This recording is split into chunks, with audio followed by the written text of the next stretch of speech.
100 गो हरामी मरले तो 1 गो शकुनी पैदा भइल। साला मुंह टेप त न जइबे। जब पिछवाड़ा में गोश्त ना होखे त लंगोट बांधे के शौक ना पाले के चाहिए। टाइगर नाम है हमारा। हमरा के लागत है कि तोहनी के छाती में गाड़े के पड़ी। बोर्ड गाड़े के खातिर पिछवाड़ा में जोर चाहिए।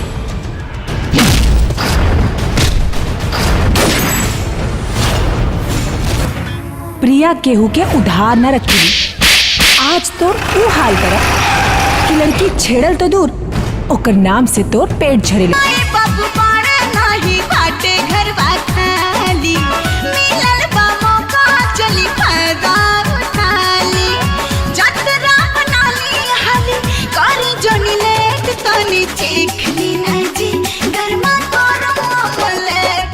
हर गैराज वाला जमीन हमरा के चाहिए।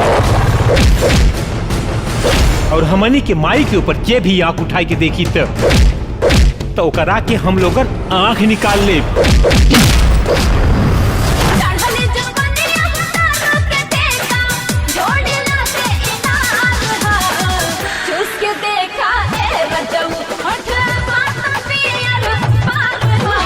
तोरे पिछवाड़े में बाम्बू डाल के घुमा के घसीटब।